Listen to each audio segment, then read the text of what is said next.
In the Soviet Union, the Gulag was never just a place. It was a system, a method, and for decades it was a policy instrument as real as the Red Army or the five-year plans. The word itself is an acronym, Glavnoy Upravleniy Lagery, the main administration of camps, a department that operated under the secret police and later the Interior Ministry.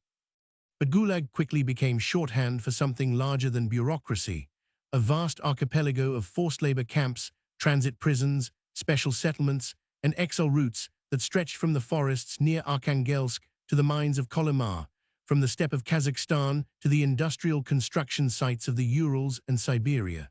To understand what life was like inside it, you cannot start with barbed wire. You start with the state's decisions, how the Soviet leadership fused ideology, security paranoia, and economic ambition into a machinery that could arrest, transport, and exploit millions of human beings. The roots go back to the early years after the Bolshevik Revolution of 1917 and the civil war that followed. The new regime created extraordinary coercive institutions almost immediately. The Cheka, the first Soviet secret police, was established in December 1917 and granted sweeping powers to combat counter-revolution. During the Civil War, the Bolsheviks used camps and hostage-taking as tools of control. These early camps were not yet the industrialized Gulag of later decades, but the logic was already visible: remove enemies, isolate them, and extract labor. The decisive expansion came under Joseph Stalin, whose consolidation of power in the late 1920s coincided with the most radical transformation of Soviet society: forced collectivization of agriculture, rapid industrialization, and an escalating campaign against class enemies. In 1929, Stalin announced the liquidation of the kulaks as a class, a policy that targeted millions of peasants labeled as kulaks, often simply those who owned a little more land or livestock, or those who resisted collectivization. Many were deported as special settlers to remote regions, a mass internal exile that fed the labor needs of the state. The Soviet economy was being pushed to build steel mills, canals, railways, and mines at breakneck speed. The leadership demanded results, and forced labor became one way to meet quotas without paying wages or allowing workers to leave. The Gulag became a reservoir of disposable labor, and in the process, it became a weapon: punishment and production fused together.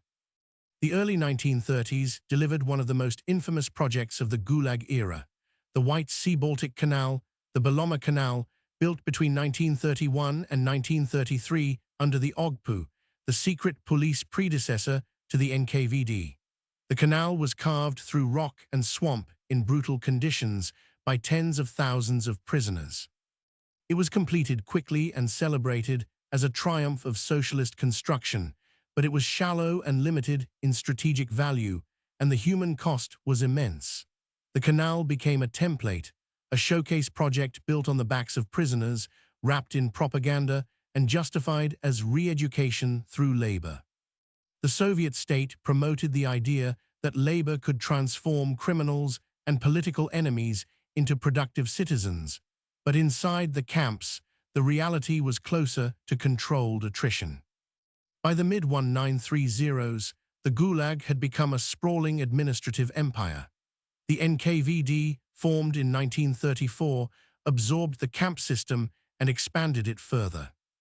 Arrests surged during the Great Terror of 1937–1938, when Stalin's regime launched mass operations against perceived enemies: former oppositionists, engineers accused of sabotage, military officers, national minorities targeted in national operations, and countless ordinary citizens caught in the machinery of denunciations and quotas. The scale is documented in Soviet archival data released after the USSR's collapse. During 1937–1938, the NKVD arrested roughly 1.5 million people in political operations, and around 681,000 were executed. Many others were sent to camps. It is difficult to talk about life in the Gulag without understanding that for many, the Gulag was the alternative to a bullet, and sometimes only a delayed version of it. The journey into the Gulag began long before the camp gates. It began with an arrest, often at night, and an interrogation system designed to produce confessions. The legal framework included Article 58 of the RSFSR Criminal Code, the notorious catch-all for counter-revolutionary activity, which could cover everything from alleged espionage to anti-Soviet agitation. People could be sentenced by courts, but also by extrajudicial bodies like the NKVD Troika's three-man commissions that processed cases rapidly, often in minutes, during the Great Terror. The sentence might be 5 years, 10 years, 25 years. It might be 10 years without the right of correspondence, a phrase that in many cases was a euphemism for execution, particularly during 1937-1938. If the sentence was a camp term, the next stage was transport. Transit prisons and staging points were their own world. Inmates could spend weeks or months in overcrowded cells waiting for their conv. Then came the étape, the transport. Prisoners were moved by train in locked freight cars, packed tightly with minimal sanitation. They were fed sporadically, often with bread and water, sometimes thin soup. Disease spread easily. On long routes to the far north or Siberia, prisoners might be transferred to river barges or ships. The Kolyma region, one of the most lethal zones of the Gulag, was reached through the port of Magadan, supplied by the Dalstry organization, which was created in 1931 to develop the region's gold fields using forced labor. Many prisoners bound for Kolyma traveled across the Soviet Union to the Pacific port of Nakodka or Vanino, and then by ship to Magadan, a voyage that survivors described as a floating prison. The ships were overcrowded, the holds were dark, dysentery and typhus were constant threats. The state called it resettlement and labor mobilization. Prisoners called it a one-way road. On arrival, the camp presented itself as an industrial compound, barracks, guard towers, fences, and work sites stretching into forests, mines, or tundra. But the Gulag was not one uniform camp. It was a system of thousands of sites with different functions, climates, and mortality rates. Some were near cities and served construction or manufacturing. Others were in the Arctic or subarctic, where winter temperatures could plunge far below freezing and where the environment itself became an executioner. The Gulag's geography mattered because it shaped the rhythm of survival. In Kolyma, the cold and distance magnified every shortage. In Kazakhstan, the steppe and hunger dominated. In timber camps, injuries and exhaustion were constant. Yet across the system, certain mechanisms repeated with chilling consistency. The work norm, the ration scale, the hierarchy of prisoners, and the omnipresent power of the guards and camp administration. The core of daily life was labor. The Soviet camp economy operated on norms production quotas that each prisoner or brigade was expected to meet. These norms were not set to be humane, they were set to extract maximum output, and rations were often tied directly to whether the norm was met. This created a feedback loop that could kill. If a prisoner was weak, sick, or injured, they could not meet the quota. If they did not meet the quota, their ration was reduced. With reduced food, they became weaker, ensuring they would fail again tomorrow. In extreme environments, this spiral could take a prisoner from functioning to dokkadiaga, a camp term for someone reduced to a walking skeleton, a person on the edge of death. The Gulag did not need to execute such prisoners. The system could starve them into collapse while still extracting whatever labor remained. Work varied by camp. In the timber camps, prisoners felled trees, sawed logs, and hauled heavy loads through snow and mud. In the mines, they dug for coal, gold, or other minerals with primitive tools, breathing dust and working long shifts. On construction projects, they carried stone, mixed concrete, and laid rail lines. The workday could stretch 10 to 12 hours or more, especially during peak seasons. In winter, the cold was not a pause, it was another layer of punishment.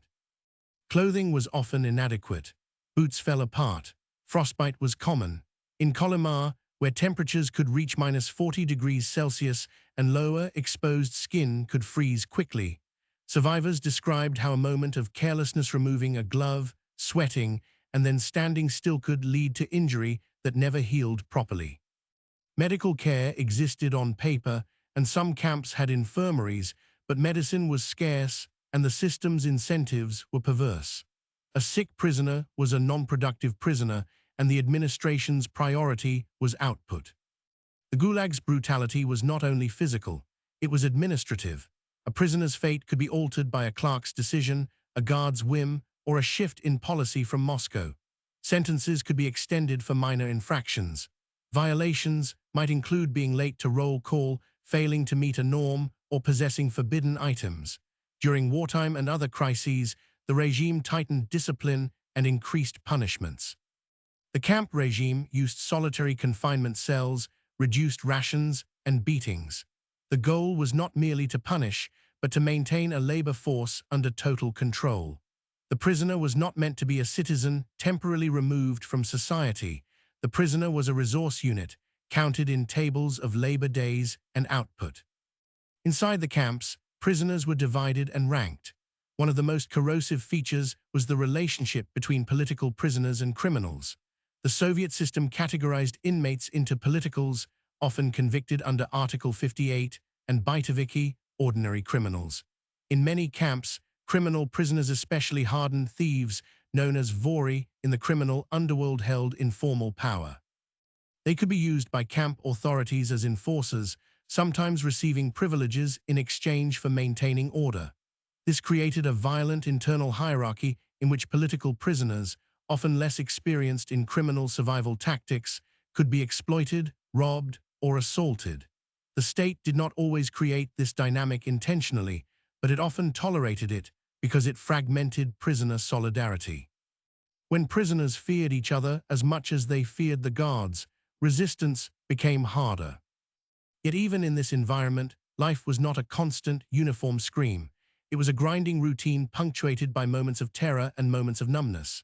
The day began with wake-up, roll call, and the distribution of thin rations. Prisoners marched to work sites in columns, guarded sometimes with dogs. At work, brigades were driven by foremen and overseers. Accidents happened constantly: falling trees, mine collapses, machinery injuries, frostbite, infections. At night, prisoners returned to barracks that were overcrowded, dirty, and infested with lice. Sleep was shallow. The air was heavy. In some camps, prisoners tried to dry clothes by the stove. If they failed, they went back into frozen garments the next day. Letters from home, when allowed, were lifelines, but censorship and delays made them unreliable.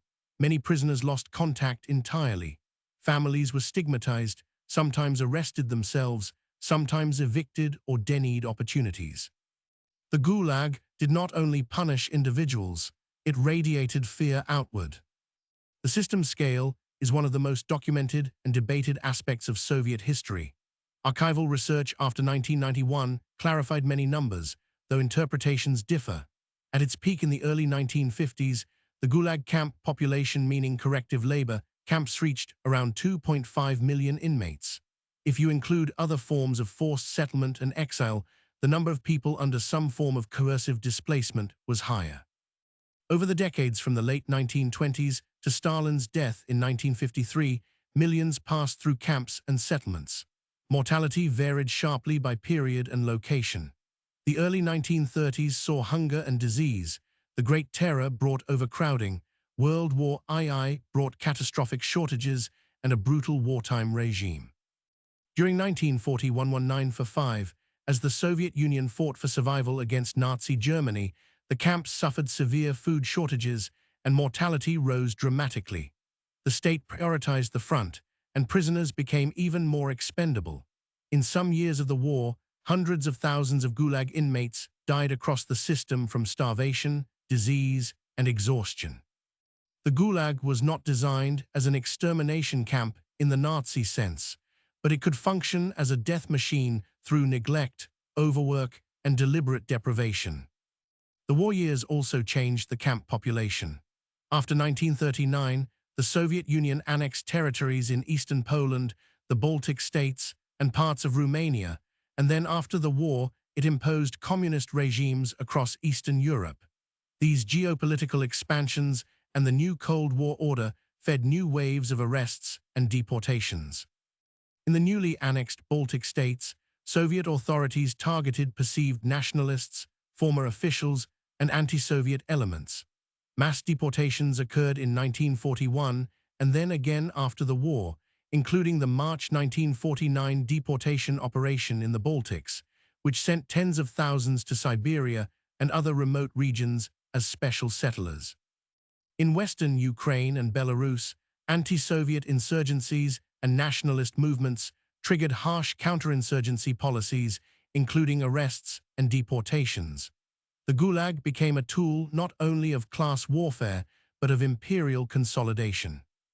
One of the most revealing windows into Gulag life comes from documented survivor accounts that can be cross-checked with archival records. Alexander Solzhenitsyn, arrested in 1945 for criticizing Stalin in private letters, spent years in the camp system and later wrote The Gulag Archipelago, published abroad in 1973. Solzhenitsyn's work is a literary investigation rather than a simple memoir, and it shaped global understanding of the Gulag, though scholars debate some of his estimates.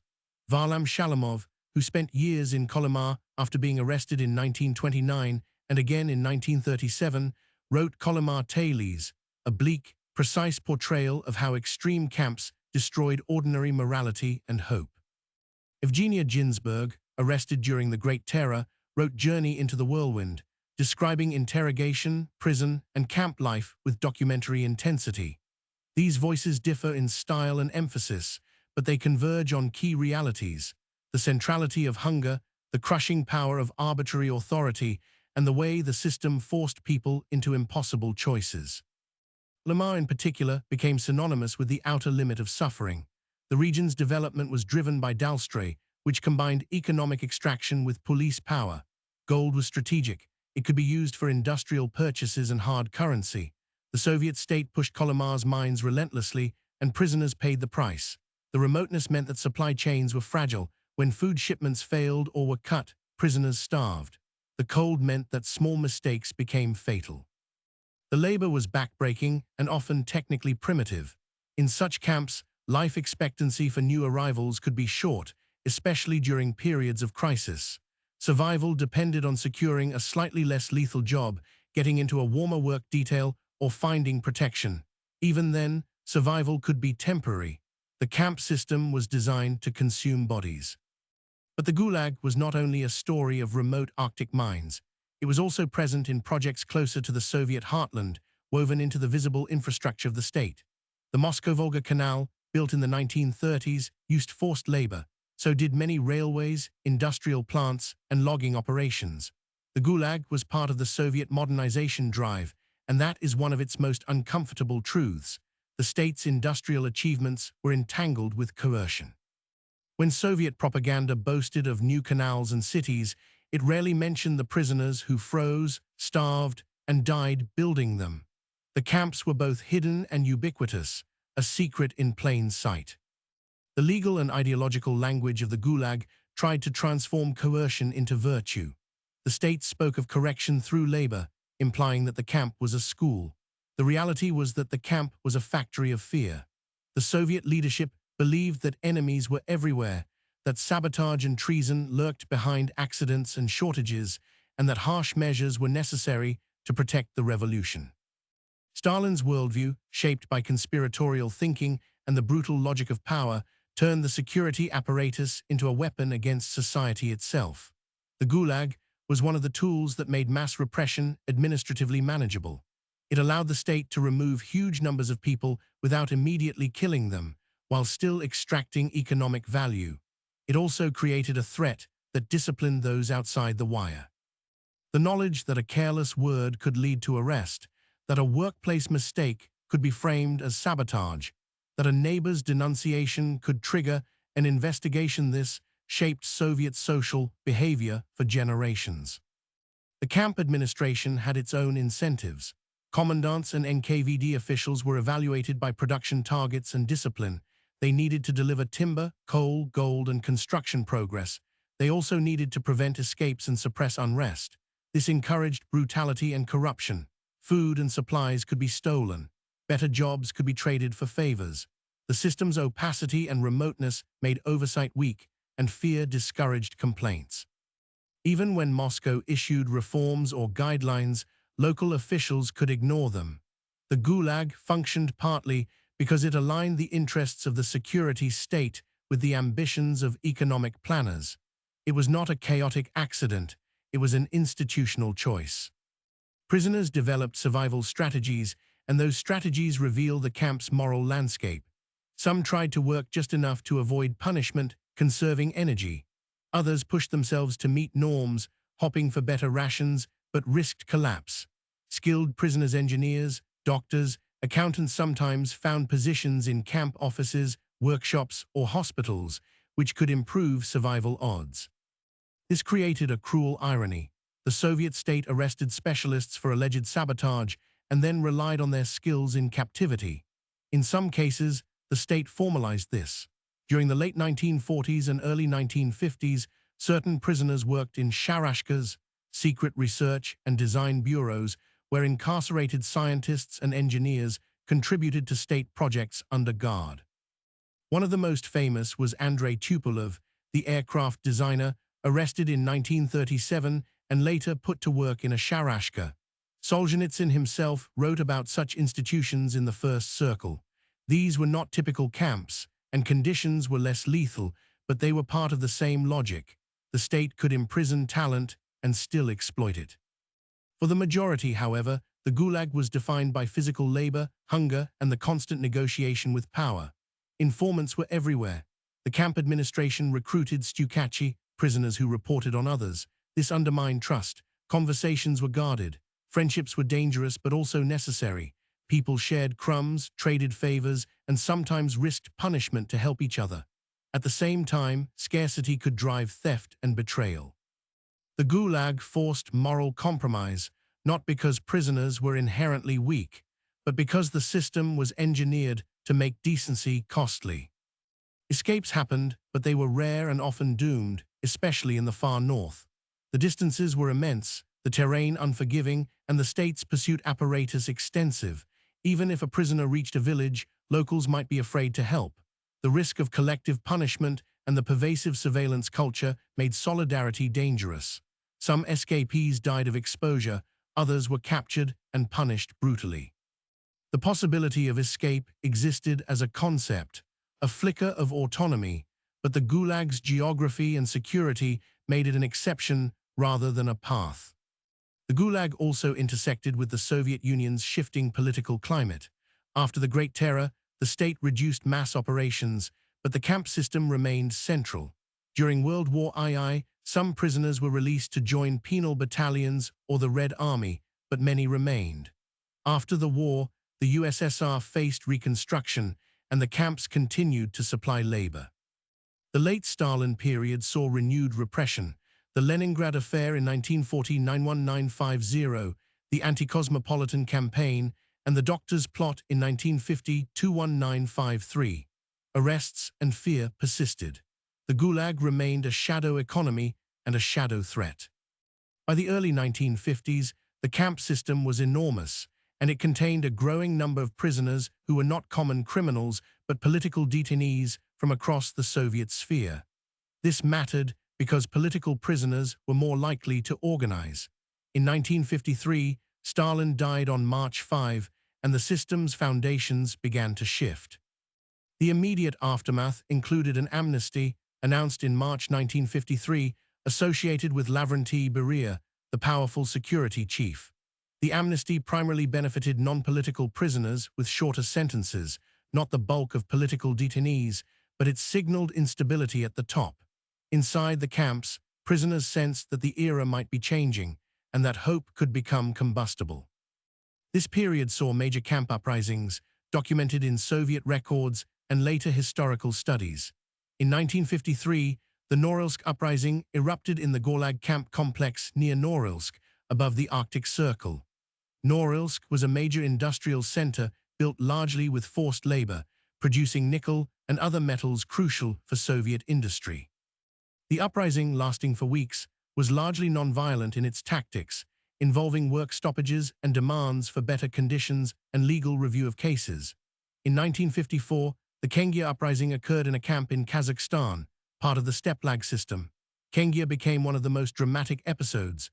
Prisoners seized control of the camp zone for weeks, creating a brief autonomous space before Soviet forces crushed the revolt with troops and tanks. These uprisings did not overthrow the Gulag, but they exposed a truth the system tried to suppress.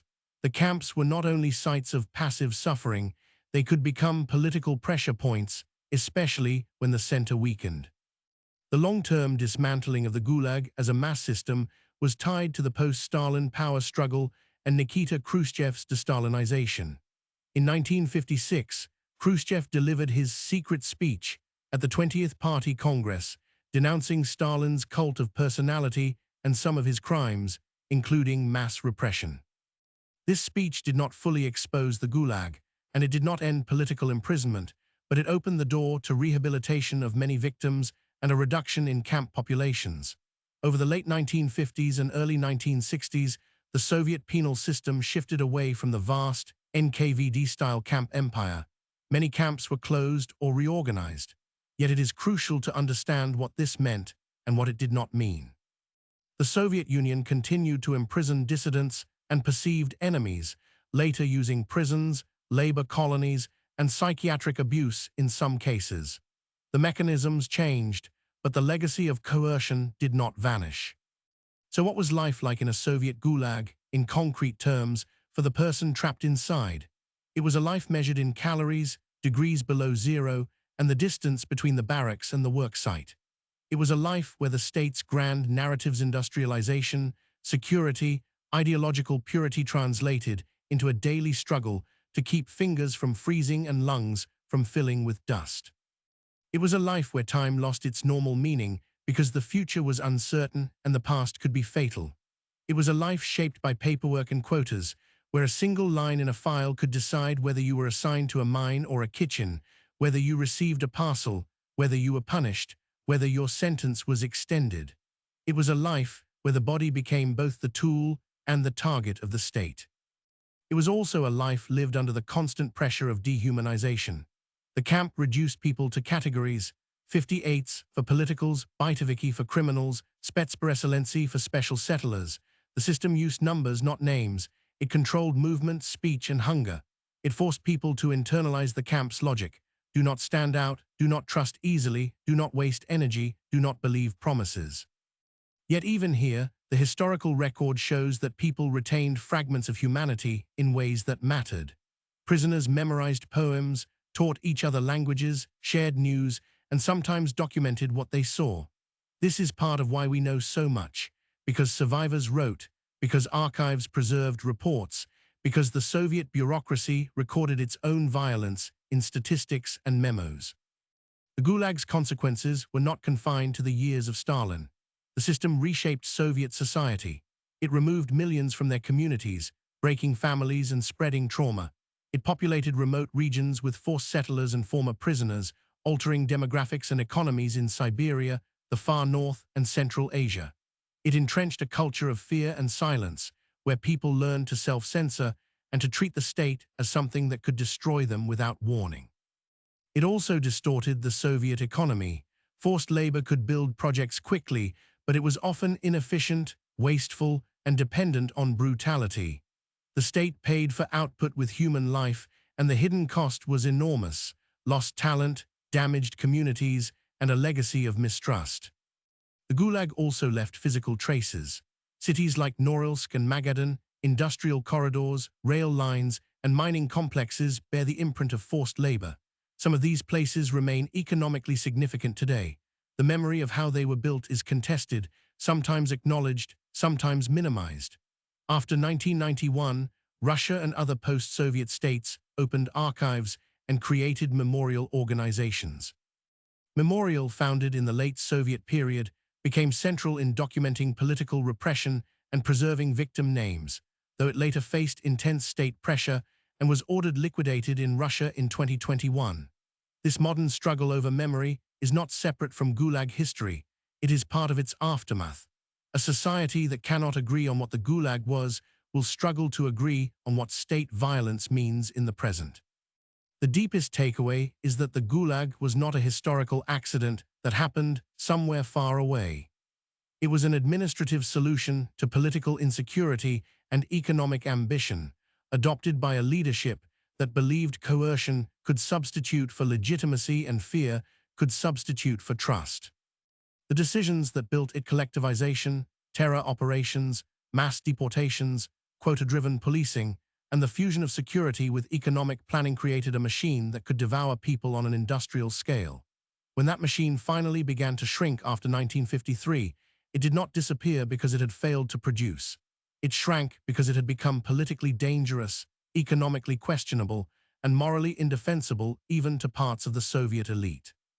But the habits it created, secrecy, impunity, the normalization of repression, outlived the camps themselves. To look back at what life was like in a Soviet gulag is to confront a hard fact about modern state power. When a government defines entire categories of people as enemies, when it merges policing with production, and when it treats human beings as units to be moved, punished, and spent, the result is not merely suffering at the margins. It becomes a foundation stone of the system. The Gulag's barbed wire has mostly rusted away, but its consequences remain visible in the landscapes it built, the families it shattered, and the political cultures it helped